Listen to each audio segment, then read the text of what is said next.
মানুষ যখন কোনো শক্তি লাভ করে তখন সে নিজেকে বলশালী মনে করে।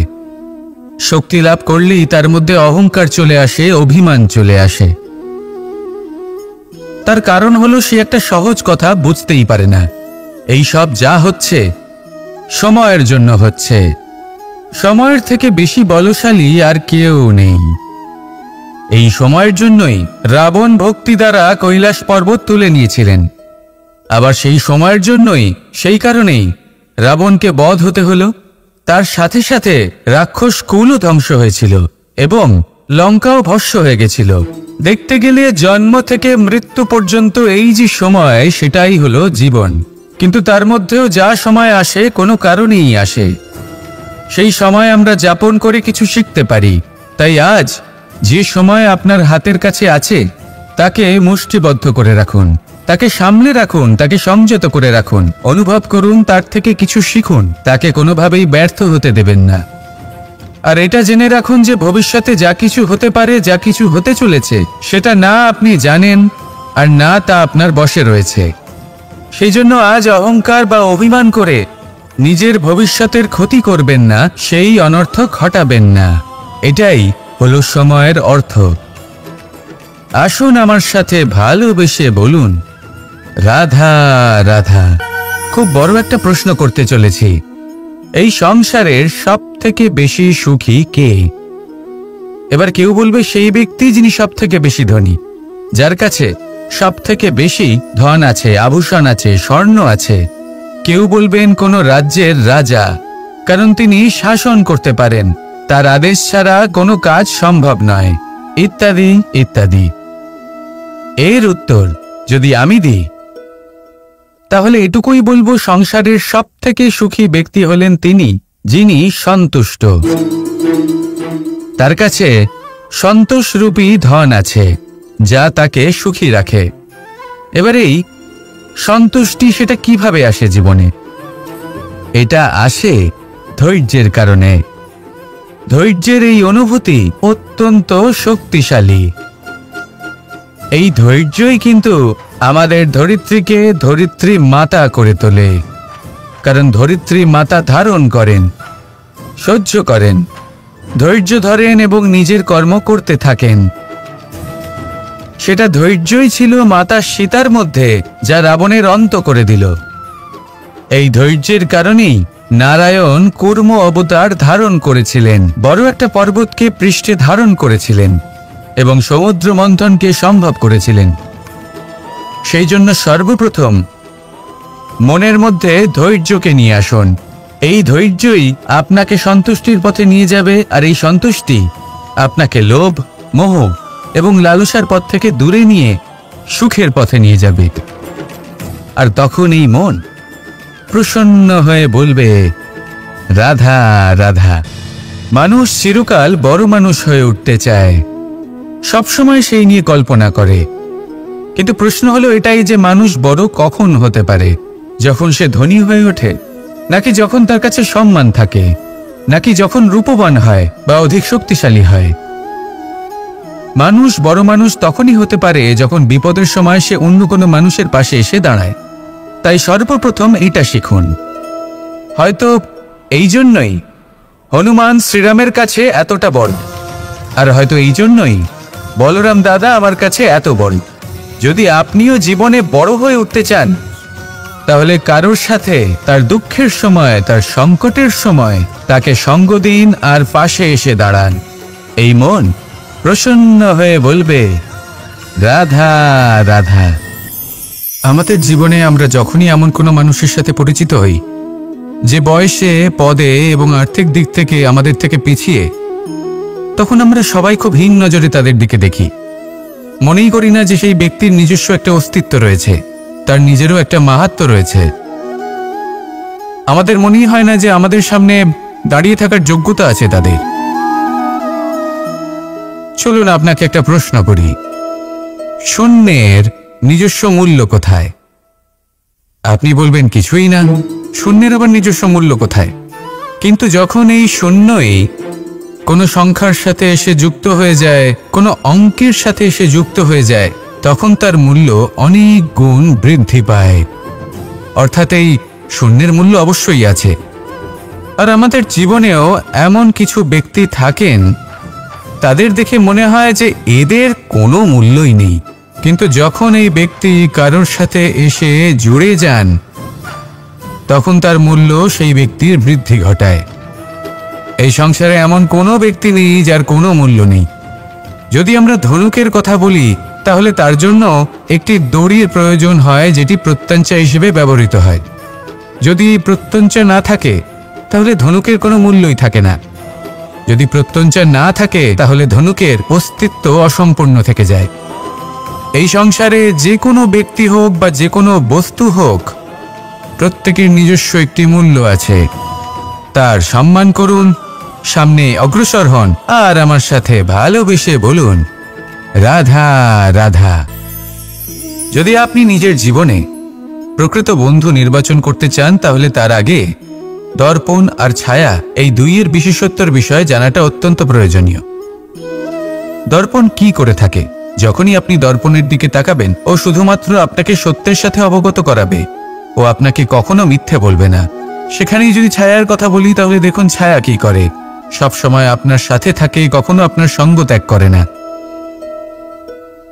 এবার আপনার জীবনে যদি এমন কোনো বন্ধু আসে যে সবসময় আপনাকে সত্য কথা বলবে, আপনার অপগুণের বিষয়ে যদি আপনাকে বলে কিন্তু তাও সে সত্যিই বলবে, তাহলে তার উদ্দেশ্য কিন্তু আপনাকে দুঃখ দেওয়া নয়, সে আপনার অজ্ঞানতা, আপনার ভ্রম দূর করতে চায়। যদি আপনি কোনো অনুচিত পথে চলতে থাকেন তাহলে সে আপনাকে বাধা দিতে চায়। আর যদি সেই মিত্রই ছায়া সঙ্গীর মতো হয়, সে কখনোই সুখ দুঃখে আপনার সঙ্গ ত্যাগ করবে না। তার উদ্দেশ্য হলো সবসময় আপনাকে রক্ষা করা। তাই এরকম দর্পণ বা ছায়ার মতো কোনো বন্ধু যদি আপনার জীবনে আসে তাহলে তাকে কোথাও যেতে দেবেন না। সে আপনার জীবনকে সুখময় করে তুলবে। আর যদি আপনার জীবনে উপস্থিত বন্ধু এমন না হয় তাহলে তাকে নিজের থেকে দূরে করে দেওয়াই বাঞ্ছনীয়। তাহলে দর্পণ আর ছায়ার মতো প্রকৃত এবং ভালো বন্ধুকে নিজের জীবনে স্থান দিন, আর আমার সাথে ভালোবেসে বলুন রাধা রাধা। জল হলো জীবনের আধার। যদি জল না থাকে এই সংসারের জীবনের কোনো অস্তিত্ব নেই। এই জল হলো শুদ্ধ, পবিত্র। কিন্তু যখন এই জল পরিবেশের সংস্পর্শে আসে তখন ধুলো, ময়লা, কাদা এবং অন্যান্য বস্তু দ্বারা এই জল পূর্ণরূপে দূষিত হয়ে যায়। এবার যদি এই জলের শুদ্ধিকরণ করতে হয় তাহলে আমরা এই জলকে অস্থির হতে দিই না, তাকে স্থিরভাবে রেখে দিই। আর সেটা করলে সেই জল নিজে থেকেই সকল অশুদ্ধি ত্যাগ করে দেয়, নিজে থেকেই নিজেকে শুদ্ধ করে তোলে। এটা কিন্তু আমাদের মনের সাথেও হয়ে থাকে। এই সংসারে এত সমস্যার সম্মুখীন হয়েও কোথাও না কোথাও আমাদের এই মন মলিন হয়ে যায়, এতে নেতিবাচক ভাব জাগ্রত হয়। সেই মুহূর্তে আপনি কোনোভাবে রাগ করবেন না, মন খারাপ করবেন না, তাড়াতাড়ি কোনো সিদ্ধান্ত নেবেন না, কোনো প্রতিক্রিয়া দেবেন না। শুধু নিজের এই মনকে শান্ত করে রাখবেন, শান্ত মনে দিন যাপন করবেন। যদি এটা করেন তাহলে আপনি নিজে থেকেই বুঝতে পারবেন যে কি কি অশুভ ভাব আপনার মধ্যে জাগ্রত হয়েছে আর কি কি শুভ চেতনা আপনাকে জাগ্রত করতে হবে। আপনি নিজে থেকেই এমন পথ খুঁজে পাবেন যার দ্বারা এই অশুদ্ধি আপনি ত্যাগ করতে পারবেন। আসুন আমার সাথে ভালোবেসে বলুন রাধা রাধা। প্রারম্ভ শূন্যের দ্বারা হয়ে থাকে, তা সে ব্রহ্মাণ্ডই হোক, পৃথিবী হোক, আদি ইত্যাদি হোক। সবাই নিজের অস্তিত্ব শূন্য থেকে লাভ করে। এই শূন্য যার নিজের কোনো অস্তিত্ব নেই, কিন্তু সে সকলকে অস্তিত্ব দান করে থাকে। আমাদের এই শূন্যের মতো হতে হবে। যে আমাদের সাথে যুক্ত হবে তাদের অস্তিত্ব অনেক বেশি প্রখর হবে, বিশাল হবে, শ্রেষ্ঠ হবে। কিন্তু যেই আমরা তাদের থেকে দূরে যাব তারা আমাদের উপস্থিতির আভাস পাবে, আমাদের গুরুত্ব বুঝতে পারবে। শূন্যই হলো সূত্রপাত, শূন্যই হলো সমাপ্তি। শূন্যকে কেউ যতই ছোট মনে করুক কিন্তু এই শূন্য অত্যন্ত গুরুত্বপূর্ণ। তাই এই শূন্যের মতো হয়ে উঠুন আর আমার সাথে ভালোবেসে বলুন রাধা রাধা। এই জীবন আসলে কি? আমরা কারা? আমাদের অস্তিত্ব আসলে কি? পঞ্চতত্ত্ব দ্বারা নির্মিত আমাদের এই শরীর। আর এর মধ্যে পরমাত্মার একটি অংশ আত্মারূপে বসবাস করে। আর যখন এই জীবন সমাপ্ত হবে তখন আমাদের আবার এই পঞ্চতত্ত্বের মধ্যে বিলীন হয়ে যেতে হবে। এটাই সত্য। এবার অনেক মানুষ আছেন এমন অনেক চেষ্টা করতে থাকেন এমন কর্ম করার যাতে এই সংসার তাদের চিরস্মরণীয় করে রাখবে। কিন্তু এই জীবন আসলে কি? সেই সময় যখন আমরা নিঃশ্বাস নিই, আমাদের হৃদস্পন্দন হয়, আমরা যে মুহূর্তগুলো যাপন করি, এবার এই মুহূর্তগুলিতে আমরা কি করব সেটা অত্যন্ত গুরুত্বপূর্ণ। আমরা কি অহংকার করব নাকি পরোপকার করব? এই সৃষ্টিকে বেঁধে রাখার চেষ্টা করব নাকি নিজেকে উন্নত করে তোলার চেষ্টা করব? এটাই শিক্ষা যে বল হোক বা কায়া, এর প্রতি আমাদের না অহংকার করা উচিত আর না মোহ। শুধু প্রত্যেকটা মুহূর্ত প্রেমময় হয়ে বাঁচুন আর ভালোবেসে বলুন রাধা রাধা। প্রয়াস, পরিশ্রম, এই শব্দগুলি শুনতে হয়তো ছোট মনে হয়, কিন্তু এর মূল্য অনেকটাই অধিক। এবার প্রয়াসও কিন্তু দুই ধরনের হয়। একটা প্রয়াস তাই যা আমরা নিজের মন থেকে, অন্তর থেকে সমগ্র শক্তি দিয়ে করার চেষ্টা করি। এবারে এই প্রয়াস প্রচেষ্টার নামান্তর। কিছু প্রয়াস এমনও হয় যেমন দ্রুত ক্রীড়া খেলা। মানুষ বলেন আজ একটু প্রয়াস করি, একটু দ্রুত ক্রীড়া খেলেই দেখি, যদি বিজয়ী হই তবে ভালো ব্যাপার, যদি না হই তবে আর কখনো খেলবো না। এটাও কিন্তু প্রয়াস, কিন্তু এই প্রয়াস পরিশ্রম নয়। পাণ্ডবদের দেখুন, ওনারা যখন পরিশ্রম করেছিলেন তখন খাণ্ডবপ্রস্থকেও ইন্দ্রপ্রস্থ বানিয়েছিলেন। দ্রুত ক্রীড়া খেললেন, সেই মুহূর্তেই ইন্দ্রপ্রস্থ হারিয়ে ফেললেন। পরিশ্রম করলেন, সগৌরবে রাজা হলেন। দ্রুত ক্রীড়া খেললেন, তখন এক মুহূর্তে রাজা থেকে নিঃস্ব হয়ে গেলেন। সারমর্ম এটাই যে দ্রুত ক্রীড়া কখনো কখনো আপনার মিত্র হতে পারে, কখনো সে আপনাকে বিজয়ী করতে পারে, কিন্তু প্রয়াস এবং পরিশ্রম যখন একসাথে মিলিত হয় তখন তা সর্বদাই আপনার সাথে থাকে। প্রয়াস করতে থাকুন, পরিশ্রম করতে থাকুন, আর আমার সাথে ভালোবেসে বলুন রাধা রাধা। আমি এইভাবে প্রত্যেকদিন নিজের সাথে কিছুটা সময় অতিবাহিত করি, সুচিন্তা করি, কারণ আমি এটা মনে করি যে আমার প্রতিদ্বন্দ্বী অন্য কেউ নয় বরং আমি নিজেই। আর আমি চেষ্টা করি যে আমি যেন নিজেকে নিজের থেকে বেশি শ্রেষ্ঠ করে তুলতে পারি। তাই প্রতিদিন আমি আকলন করি নিজের কর্মের, যে কাল আমি কি উচিত করেছি, কি অনুচিত করেছি, যে ভুল আমি করেছি তা আজকে কি করে শুধরে নিতে পারি। যে শ্রেষ্ঠ কর্ম আমি কাল করেছি আজও সেই শ্রেষ্ঠ কর্ম আমাকে করতে হবে। শুধু এই প্রক্রিয়াতেই আমি নিজেকে শ্রেষ্ঠ ব্যক্তি, শ্রেষ্ঠ রাজা, একজন শ্রেষ্ঠ পিতা, পুত্র করে তুলি। এইভাবেই আমি একজন শ্রেষ্ঠ মানুষ হয়ে উঠি। আপনিও এই কথা মনে রাখবেন যে আপনার প্রতিস্পর্ধা অন্য কারোর সাথে নয় বরং নিজের সাথে। তাই নিজের কর্মের আকলন করুন, নিজের মধ্যে যে দোষ আছে তা ত্যাগ করুন, নিজেকে শুধরে ফেলুন। এই মন সব সময় সুপ্রসন্ন থাকবে এবং লক্ষ্য প্রাপ্ত করে বলবে রাধা রাধা। কখনো কোনো পাখিকে দেখেছেন যখন সে প্রথমবার উঠতে চেষ্টা করে সে বাসা থেকে মাটিতে পড়ে যায়, কিন্তু সে হার মানে না, চেষ্টা করতে থাকে, করতেই থাকে, ডানা ঝাপটাতে থাকে, আর তারপর সে উড়তে শেখে। গোল শালগ্রাম শিলাকে দেখুন, পর্বত থেকে খসে পড়ে, ধাক্কা খায়, জলের প্রবাহ দ্বারা ঘর্ষিত হয়, তারপরে তা শালগ্রামে পরিণত হয়। ভেবে দেখুন, যদি কোনো পাখি প্রথমবার উড়তে গিয়ে এটা ভাবে যে না না, যদি আমি পড়ে যাই তবে, আমার যদি আঘাত লাগে তবে, আর যদি ভয়ের কারণে সে শুরুই না করতে পারে, চেষ্টাই না করে, তাহলে কি সে উড়তে শিখবে? কখনোই নয়। এটাই আমাদের শিখতে হবে, প্রারম্ভ করতে হবে। তা অত্যন্ত গুরুত্বপূর্ণ।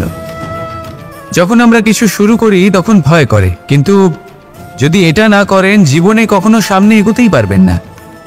হতেই পারে প্রারম্ভ করার পরে আপনি পড়ে যাবেন, বারবার নিচে পড়ে যাবেন, কিন্তু যদি নিরন্তর চেষ্টা করতে থাকেন তাহলে একদিন না একদিন আপনি অবশ্যই সফল হবেন। এই শুরু করাটাই সব থেকে বেশি কঠিন।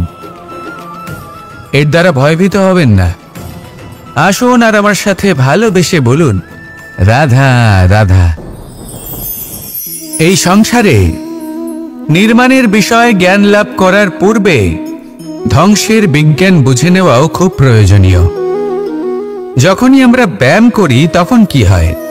আমাদের পুরনো মাংসপেশি নষ্ট হয়ে যায় এবং সেই মাংসপেশির স্থানে আমরা নতুন মাংসপেশির নির্মাণ করে থাকি। যেমন একটা নতুন ইমারত গড়ে তোলবার পূর্বে পুরাতন ইমারতকে ভঙ্গ করে দিতে হয়, তবেই তো সেই স্থান সজীব হবে, ঠিক কিনা? এবারে জ্ঞান এবং বিজ্ঞান ছাড়াও এমন কিছু আছে যা কিনা অত্যন্ত গুরুত্বপূর্ণ। তা হলো সীমা পার করে যাওয়া।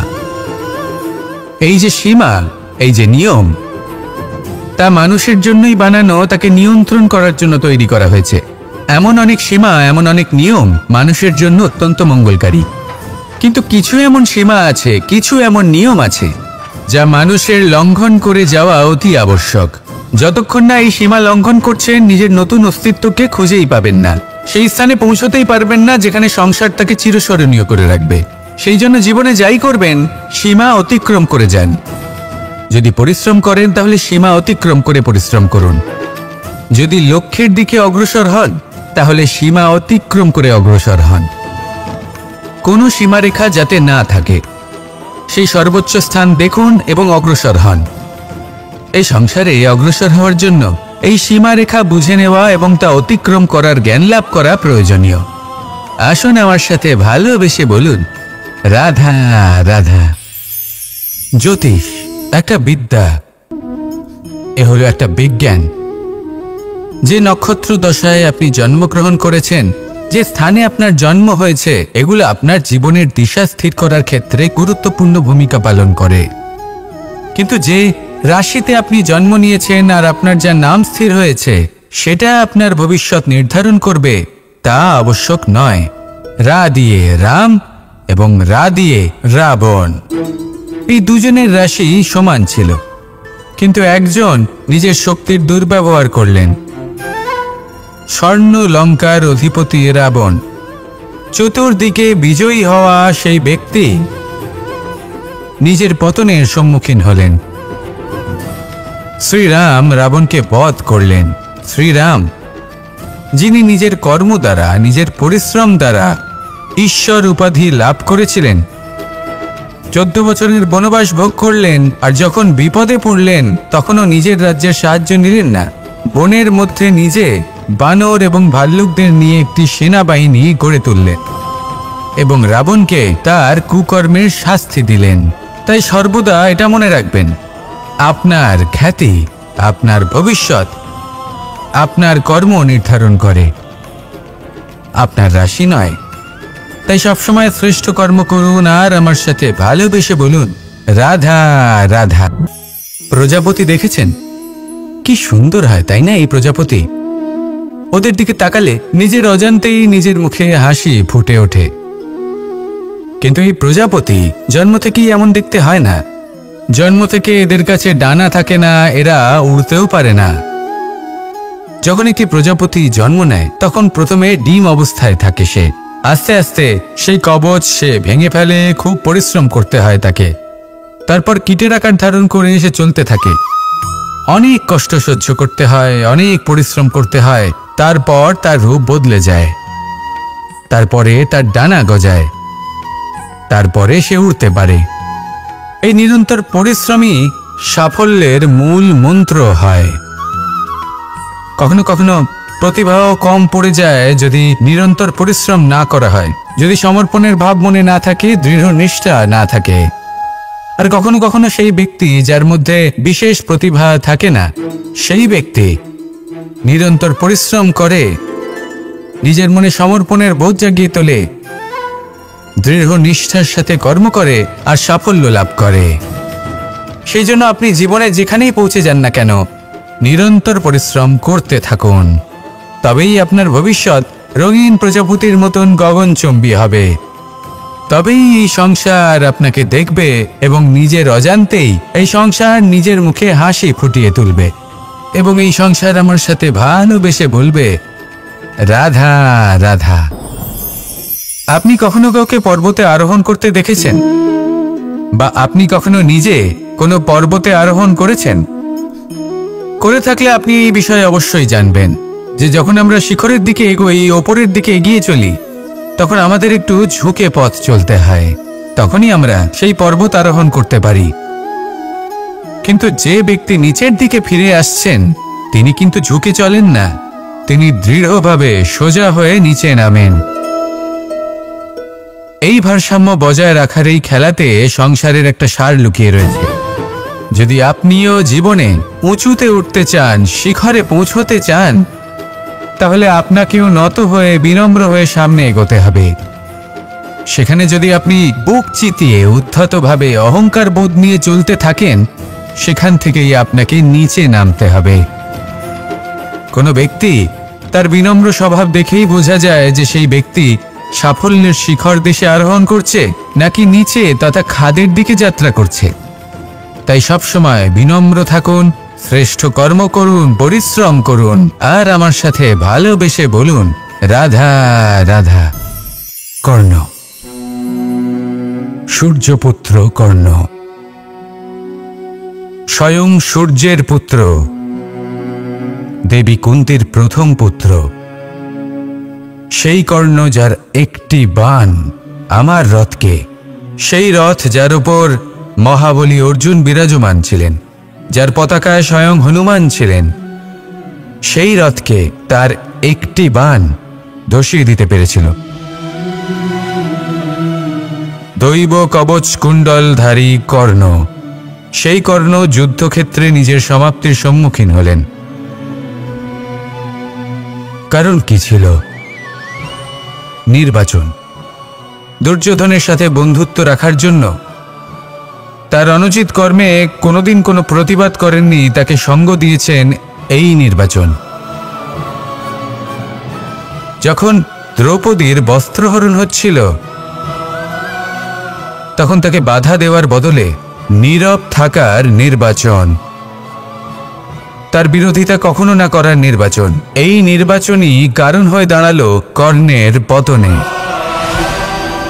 এই সংসারে সবার উপকার আপনি স্বীকার করতে পারেন, তাকে সম্মানও করতে পারেন, কিন্তু তার সামনে এতটাও নত হবেন না যে নিজের অন্তর্মনের কথাটা আপনি শুনতে না পান। নির্বাচন যদি ধর্মসঙ্গত হয়, তবেই তা শুভ হয়। আসুন আমার সাথে ভালোবেসে বলুন রাধা রাধা। মানুষ ছোট হোক বা বড়, রাজা হোক বা দরিদ্র, সমস্ত মানুষের মধ্যে একটা সামঞ্জস্য থাকে। সমস্ত মানুষের কাছে তার প্রশংসা অত্যন্ত গুরুত্বপূর্ণ। সে খুবই প্রসন্ন হয় যদি আপনি তার প্রশংসা করেন, কিন্তু আপনি যদি তাকে এটা বলেন যে এটা তোমার ভুল ছিল, তোমার কিছু খামতি ছিল, তখন সেটা সে মানতে রাজিই থাকে না।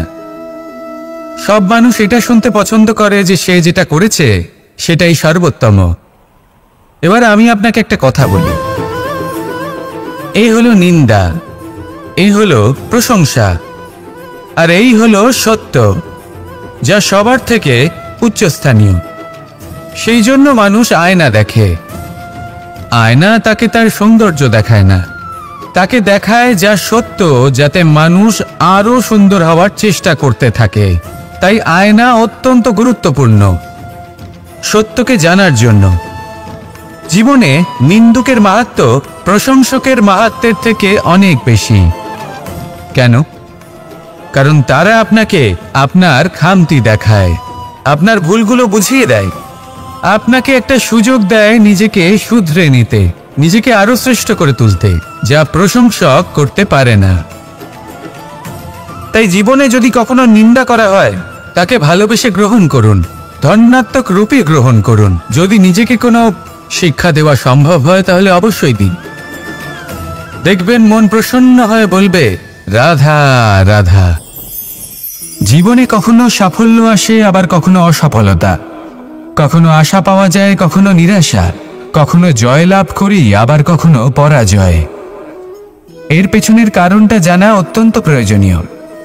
যদি আমি পরাজয়ের কথা বলি, যখনই আমরা পরাজয় লাভ করি আমরা ভাবতে থাকি যে এমন কেন হলো? আমাদের শত্রু কি বেশি শক্তিশালী ছিল, নাকি আমাদের নীতিতে কোনো খামতি ছিল? এই সমস্ত কারণের পেছনে খুব বড় একটা কারণ থাকে, আর সেই কারণ আমাদের অন্তরে সুপ্ত থাকে। ধরে নিন একটা পথ, তাতে আপনি চলছেন। সেই পথ কাঁটায় পরিপূর্ণ, কিন্তু আপনি পাদুকা পরে রয়েছেন আর আপনি হেঁটে সামনে এগিয়ে যান।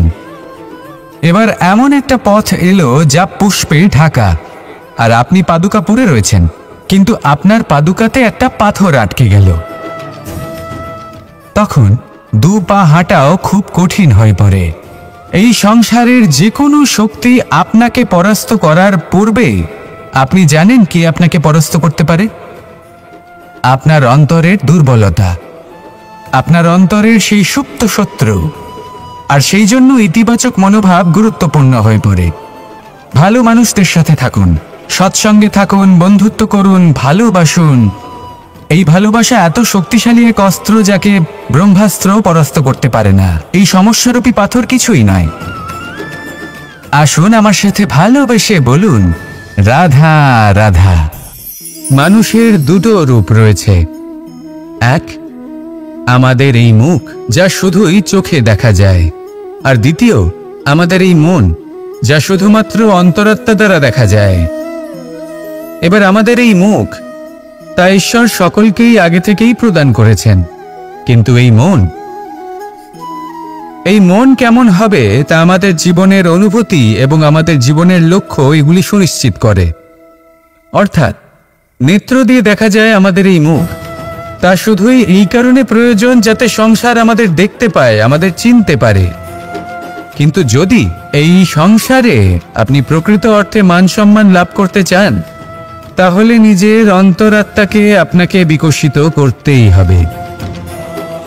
দেখুন, কথায় আছে এই যে অসুর, তা শারীরিকভাবে উপস্থিত নয়, তা মনের মধ্যে থাকে।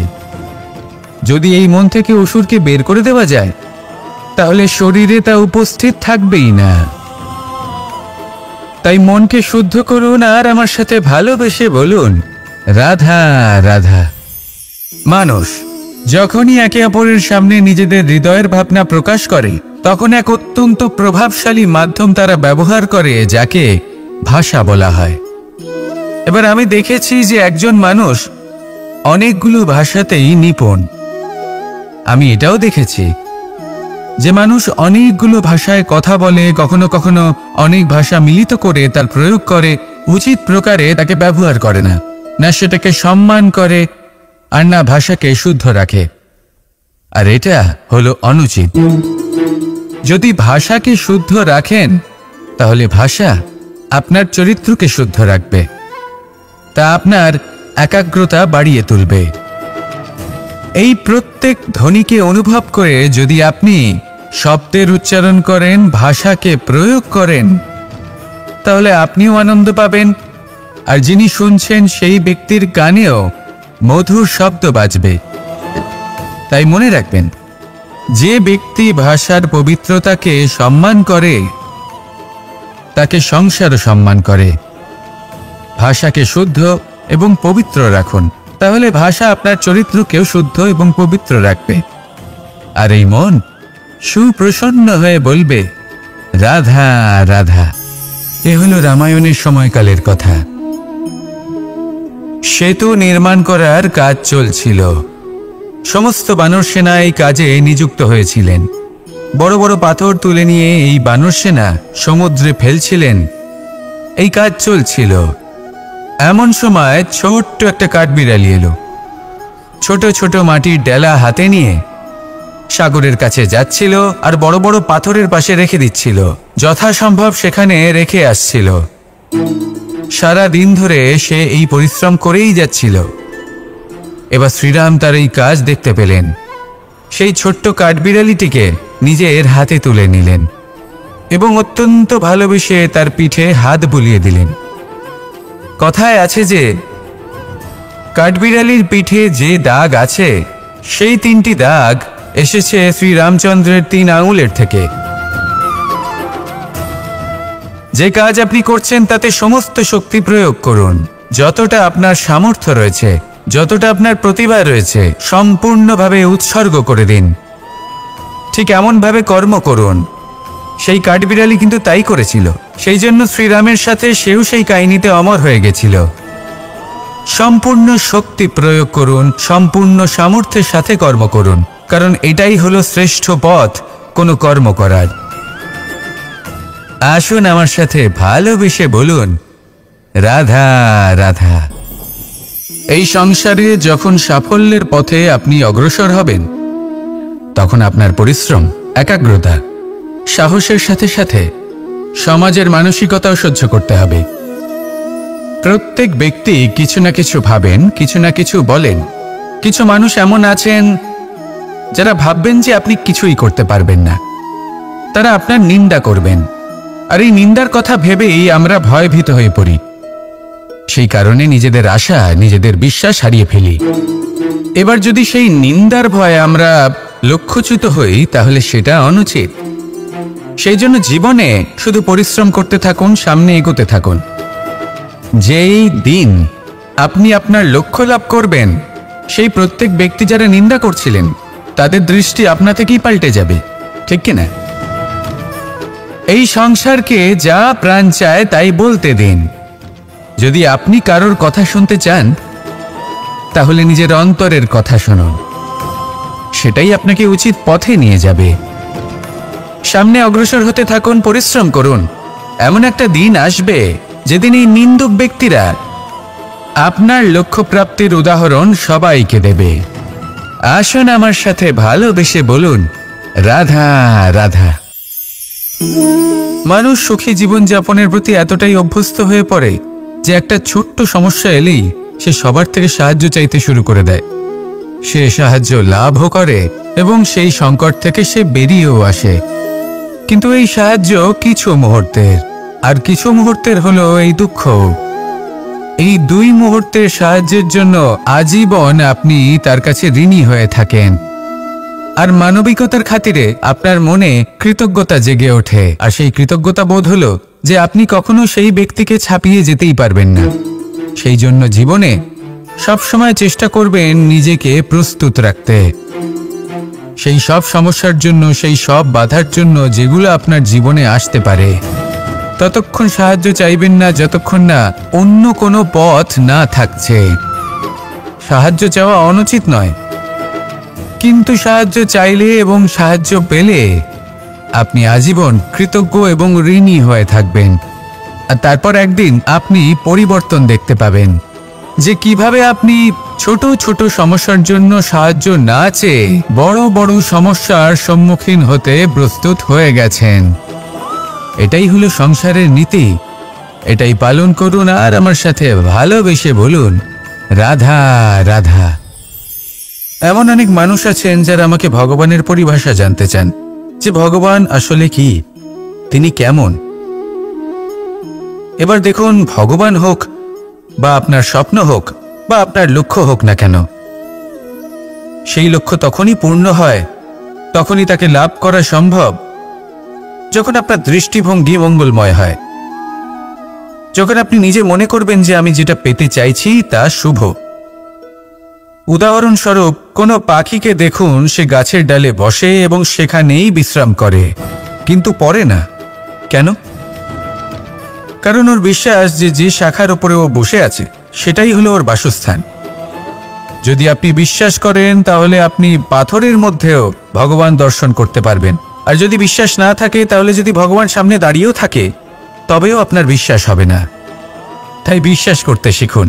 এই বিশ্বাসের আধারেই আপনি সেই সব কিছু পাবেন যা আপনি পেতে চাইছেন।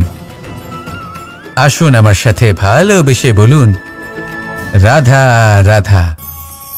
গুরু, যিনি পথ দেখান, আমাদের জীবনে অত্যন্ত গুরুত্বপূর্ণ, অত্যন্ত আবশ্যক। কিন্তু কিছু মানুষ মনে করেন যে গুরুর কোনো প্রয়োজন নেই, কারণ এই সমগ্র জ্ঞান মানুষের অন্তরেই নিহিত রয়েছে। এবার প্রশ্ন এটাই, যদি সমস্ত জ্ঞান মানুষের অন্তরে নিহিত থাকে তাহলে গুরুর কি প্রয়োজন? আর যারা আজ পর্যন্ত গুরুকে মেনে এসেছেন তারা কি অনুচিত করেছেন?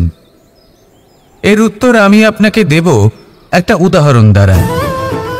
একটা কাঠ যা জ্বলনশীল। জ্বলনের ঊর্জা তার অন্তরে নিহিত রয়েছে, কিন্তু তার জ্বলনের জন্য বাইরে থেকে একটা অনুঘটকের প্রয়োজন হয়। এই অনুঘটকই হলেন আপনার গুরু। উত্তাপ যা একটা কাঠকে জ্বালাতে পারে, সেই উত্তাপ হলো গুরুর প্রচেষ্টা। যদি সেই গুরুই না থাকে, তার প্রচেষ্টাই না থাকে, তাহলে সেই সমস্ত জ্ঞান যা মানুষের অন্তরে নিহিত তা ব্যর্থ হয়ে যাবে। যদি আপনার সাথে আপনার গুরু থাকেন, আপনার পথ প্রদর্শন করেন, আপনার অন্তরের জ্ঞানকে বাইরে নিয়ে আসতে পারেন, তাহলে তাকে সম্মান করুন আর আমার সাথে ভালোবেসে বলুন, রাধা রাধা। असतो मा सद्गमय, तमसो मा ज्योतिर्गमय, मृत्युर्मा मृतंगमय। জ্ঞান সেটাই যা অসত্য থেকে সত্যের পথে চালিত করে। প্রকাশ সেটাই যা অন্ধকার থেকে আলোর পথে নিয়ে আসে। জীবন সেটাই যা মৃত্যু থেকে অমরত্বের পথে নিয়ে যায়। এবার এই তিনটে, জ্ঞান, জীবন এবং প্রকাশ, একই রকম। শূন্য থেকে এর উৎপত্তি হয় এবং আস্তে আস্তে আপনার জীবনে বিস্তার লাভ করে।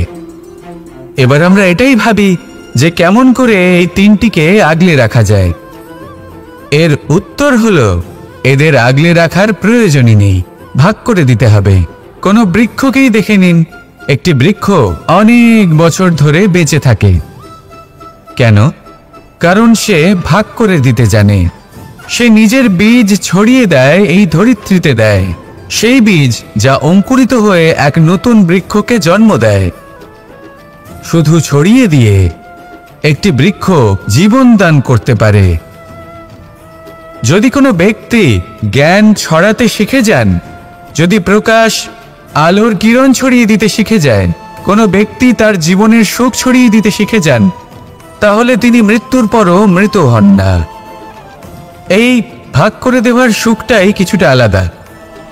এই সুখ অনুভব করুন আর আমার সাথে ভালোবেসে বলুন, রাধা রাধা। আপনি কখনো কোনো সরোবরের দিকে তাকান, যার জল হলো শান্ত, স্থির। আপনি স্পষ্ট দেখতে পাবেন সেই সরোবরের তলদেশে কি রয়েছে। তাতে সাঁতরে বেড়াচ্ছে সুন্দর মাছ, চকচকে কিছু পাথর, স্বর্ণরূপী বালি, সবই আপনি দেখতে পাবেন।